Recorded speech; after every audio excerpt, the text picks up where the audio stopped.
Hello, good morning and welcome to CoreTV News Hour. I am Frank Omalape and here are some of the stories we're filing this morning. Ayuba Wabara of the Medical and Health Workers Union is the new president of Nigeria Labour Congress after winning a keenly contested election in Abuja.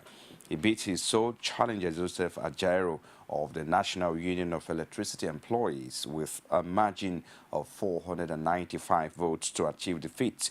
The announcement comes almost 72 hours after Labour activists reconvened for a delegate conference that initially ended in chaos. Our correspondent Basi Aye has more in this report. As early as 8 a.m. on Thursday morning, the over 3,000 delegates to the reconvened conference had gathered at the Eagle Square. The delegates, drawn from over 40 affiliate unions, came with great expectations and eagerness to get the long overdue process over with. You don't make one mistake twice, and I think the credentials committee we put in place after the botched election, like you said, has done a very good job to ensure that everybody at least accepts the outcome of today's election with a free mind. Amidst overwhelming security, voting commenced at a few minutes past 5 p.m. and continued into the early hours of Friday, lasting for over 10 hours. Then came the sorting and counting process, which took almost another 24 hours, beginning on Friday morning and ending in the early hours of Saturday.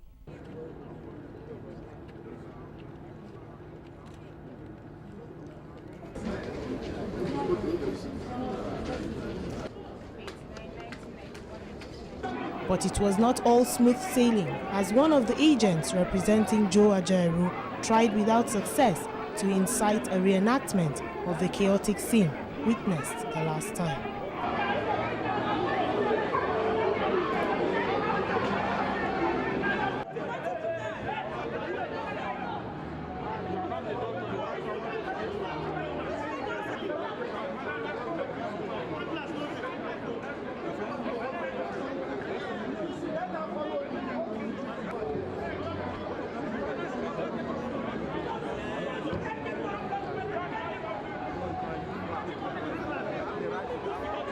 Finally, it was time to announce the winners and the new NLC leadership.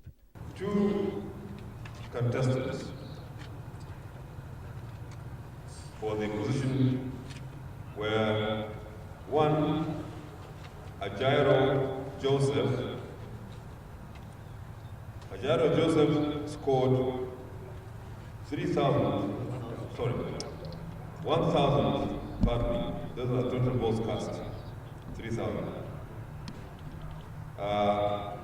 He scored 1,400 votes out of the 3,105 votes cast. The second contestant, Ayuba Wabba, he scored 1,695 votes. And he stands the winner of this election for this position of President of the Congress within the next term of 4 years, inshallah. Then came the former president's valedictory speech, followed by the inaugural speech of the new president, who promised to work for the good of Nigerian workers. Let me, before introducing you to the new president and his team, extend our very sincere gratitude to Nigerian workers and particularly the delegates. Let us also extend our gratitude to the law enforcement agencies that have rallied around us, supported us to ensure that this time around we got it right. And indeed we got it right. This is the only way Nigeria Labour Congress can now face the general election and the politicians to tell them that they must get it right, because we have been able to get it right. On behalf of myself and my outgoing Executive Council, I congratulate the newly elected executive, and it is my honor and pleasure to introduce to you the president of the Nigeria Labour Congress and his team. And the president is in the person of Comrade Ayuba Philibus Waba. That whatever you are putting today shall not be in vain. Amen. It shall be the beginning of good things for Nigerian workers. Amen. It should be the beginning of progress. Amen. And together, we'll be able to build a labor movement that is first of its kind in Africa and that can compete with all labor centers across the world. For us, we make this solemn commitment to the fact that the constitution of NLC shall be a whole, the principle of fairness, justice, and equity shall be a whole, and therefore we will subject also ourselves to the rule of law. The eventful NLC delegates election has come and gone, and observers within and outside the labor movement will be waiting to see how the new leadership manages the fallouts of the 11th Delegates Conference. Basia Ye, CoreTV News, Abuja. The All Progressive Congress has accused President Goodluck Jonathan of taking political advantage of calamities that have befallen Nigeria under his watch, saying giving ₦5 million each to the family that lost a relative in the immigration recruitment exercise after 1 year is not only belated but aimed at scoring cheap political points. In a statement issued in Lagos by National Publicity Secretary Ila Mohammed, the party says it wonders why it took the president 1 year to act on the promise he made to the families, adding that if not for the forthcoming elections, the president would have simply ignored the families in his usual style. The party says the Minister of Interior, Ava Moro, who presided over the death, still in office, is virtually dancing on the graves of those innocent youth. And the APC described as utterly reprehensible, immoral and wicked for the Jonathan administration to seek to make political gain out of the situation. The presidential candidate of the All Progressive Congress, Muhammadu Buhari, has promised to alleviate the plight of pensioners across the country if elected as president. General Buhari spoke while receiving a petition signed by a group of ex-servicemen protesting their treatment by the PDP administration in the country. A statement issued by the party's casing team quotes the presidential candidate as saying that it was wrong to allow senior citizens who have served the country with zeal and patriotism in their youth to be subjected to indignity and suffering while waiting to be paid their gratuities and pensions. Buhari added that if elected president, he will invoke provisions of Article 1.5 of the APC manifesto to ensure that entitlements will be worked out and paid on the effective date of retirement, while pension will follow as at when due. Vice President Nnamdi Sambo has called for unity among ethnic nationalities making up northern Nigeria. This, he says, is the only way the North can prove that its existence is not by accident of colonial history. The Vice President said this in Kaduna at the 56th anniversary lecture of the Arewa Consultative Forum. Sambo, who was represented by Governor Mukhtar Yaro, noted that the interrelationship of the various groups in northern Nigeria predates colonial conquest and the struggle for self-rule. The theme of this lecture, the North and the Nigerian Federation, the past, present, and the future, is appropriate, coming at a time that we have to reflect on our past to shape our present and prepare us for the future challenges. It will provide historical links to the past and reawaken the consciousness of the present generation to the unity, love, and oneness which the North has stood for while laying a cohesive path for the future prosperity of the region. It is imperative to state that the North did not exist by accident of colonial history. Actually, to be frank to all of us, the northern Nigeria, we need to put ourselves together, and then we need to look at things the way they are. If you look at it, any time that we have a gathering for the northern Nigeria, we only look at the past and always look at it, we have done this before, we have done this before. But there is a missing, or there is a gap, or there was a gap between the past and the present, and also how to project the future. So we have to make use of the past and also look at the present and then find a way of looking at the future so that we can have a good future. But at the moment, all the indices that we can look at in Nigeria today, the North as it is, we cannot be the way that we are before during the First Republic. But it is left for us now, all the leaders, all the other people to come together and look at all the issues and forget about the religious differences that we have, the tribal differences that we have, and also the political differences that we have, so that we can come together and face the North and then also revive the North, and the North should become what it was before. Speaker of the House of Representatives, Aminu Tambuwal, has said the North should concentrate on working for its progress in a thriving Nigeria. The governorship candidate of the All Progressive Congress in Sokoto was speaking at the 56th anniversary lecture of the Arewa Consultative Forum in Kaduna. Tambuwal said he was eagerly looking forward to a region which could be a break free from the shadows of pervasive violence and collapse in the street. Virtues of democracy and the peaceful transition of government in a free and fair election.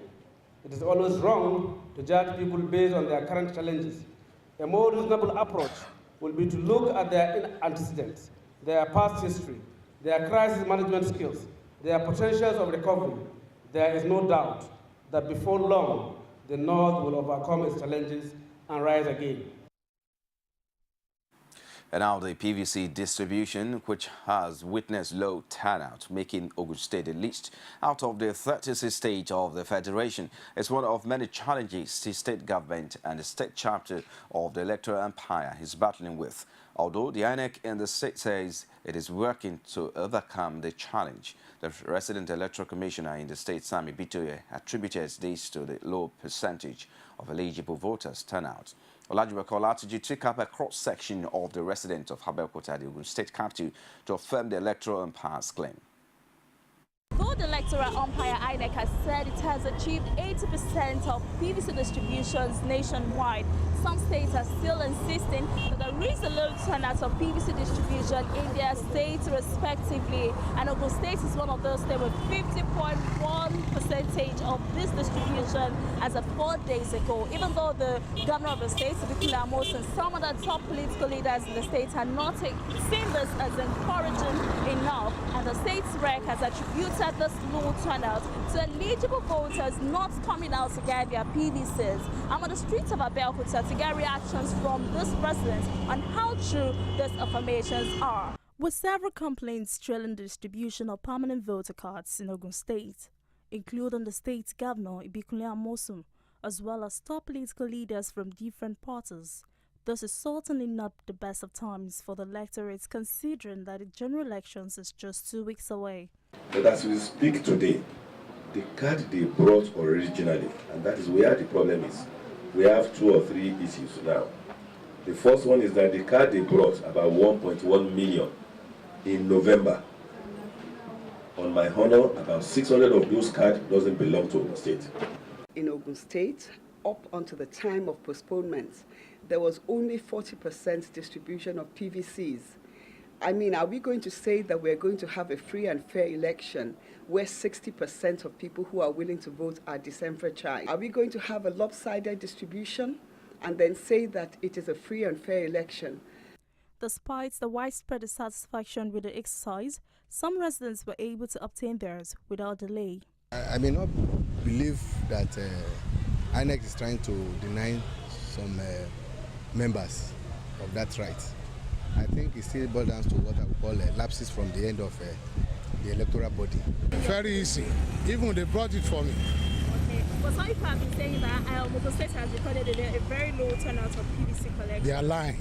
I think I'm one of the lucky ones. I went there the first time, I saw my name and I picked it up. It was very easy for me. It don't really stress me to get my PVC. I got it easily. But this one say the stress involved has discouraged them from going back to their... No.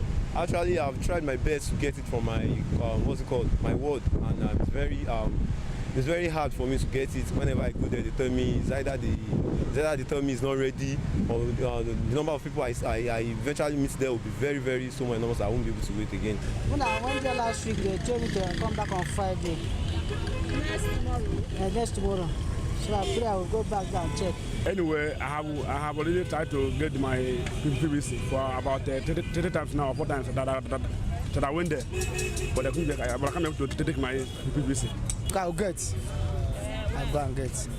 I'll go tomorrow. I'll go and try them. I'll get. I go last week Friday. Last week Friday. When Yeah. there's saving come back? I don't talk anytime. So when there's and you are willing to go? I know, but I dey go several times. I don't tire. I've already go there and tell me say I should come back. Say I never come out.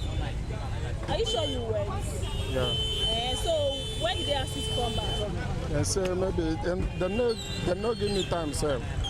According to INEC, as of 9th of March 2015, over 425,000 PVCs are yet to be collected out of the registered voters of 1 million.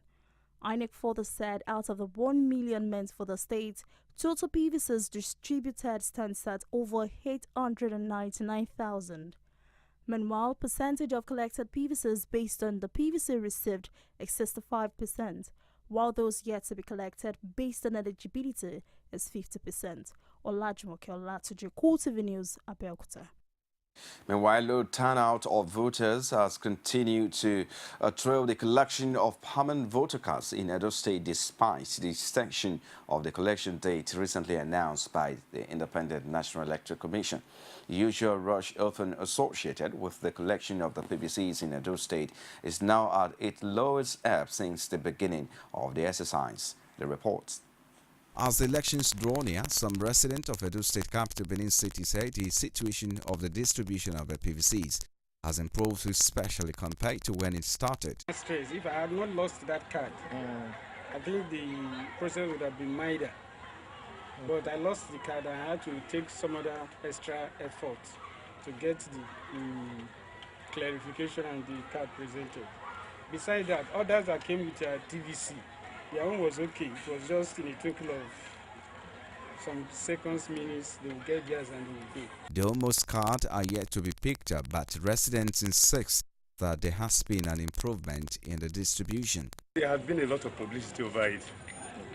But it's just that sometimes when you come, they will tell you the card is not around, you have to come back. They don't pretend it and all that. But as I came in here and they gave me my own, I'm happy about it.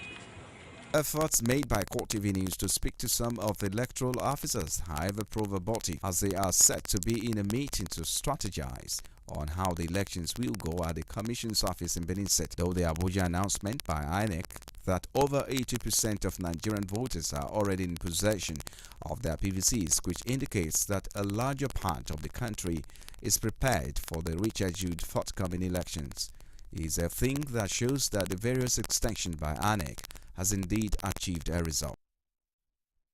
CoreTV News on the hour. We'll take a short break now. I'll be back with more stories after this timeout. Stay with us. From time immemorial, women have birthed life, shaped character, and by extension, influenced the society. Moremi of Ife, Emoten of Benin, Queen Aminat of Zaria, all women of influence and power. Whether it's before election, after election. How ironical. Women being so powerful, yet have few grounds in decision making. They see you as a wife, and I see you as a wife to a man. We are talking women in politics. A woman will be bold enough to stand up and say, I want to become president of Nigeria. Only on CoreTV News. It's CoreTV News Hour, live from our Lagos studios. For more information on our news and other programs, like our Facebook page, it's facebook.com/CoreTV News. You can as well follow at CoreTV News NG. Also, for live streaming, log on to youtube.com/CoreTV. Leave a space, the news. And now the presidential candidate of the All Progressive Congress, Muhammadu Buhari, has promised to alleviate the plight of pensioners across the country if elected as president. General Buhari spoke while receiving a petition signed by a group of ex-servicemen protesting their treatment by the PDP administration in the country. A statement issued by the party's casing team quotes the presidential candidate as saying that it was wrong to allow senior citizens who have served the country with zeal and patriotism in their youth to be subjected to indignity and suffering while waiting to be paid their gratuities and pensions.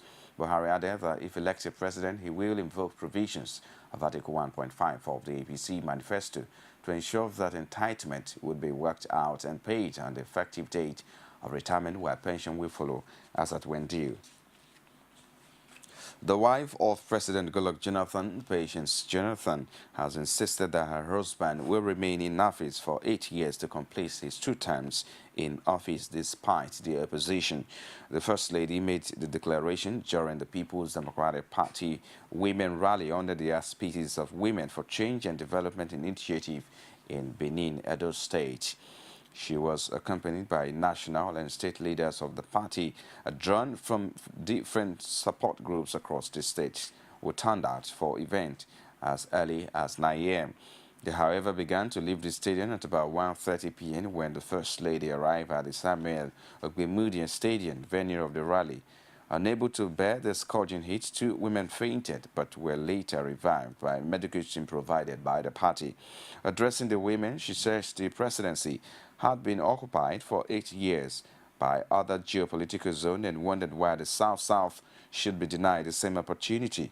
She also noted that the Jonathan administration had performed creditably in various sectors such as transport and education, and by her assessment was satisfactory. The All Progressive Congress in Ondo State has described the postponed general elections by INEC as a blessing in disguise. Speaking at a sensitization rally in Ikarama Akoko Northwest local government area of the state, the party says the card readers must be used as the APC will coach to victory at the forthcoming general elections in Ondo State. A correspondent, Rashid, has details. Still drumming support for the Buhari Osinbajo candidature, the Ondo State APC subgroup Trust and Justice at a sensitization rally across some Akoko communities like Ibaram, Ikaram, Irusu and Ajawa Akoko says the party will give PDP run for its money come March 28. Taking our campaign to the grassroots, here at the grassroots, because the grassroots, there are a lot of problems confronting the grassroots. You can see our roads, the condition of roads here are bad, and you can hear what people are chanting. People are chanting change all over. People are tired of the people deceiving people, which is PDP. For the past 6 years, we don't even see the dividends of the administration in this our community. Come March 28, everybody is ready to march for Buhari.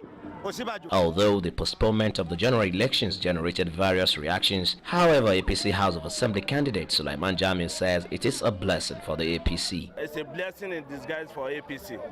If you notice what has been happening since the postponement, you discover the victory of APC in all the elections has been ordained by God.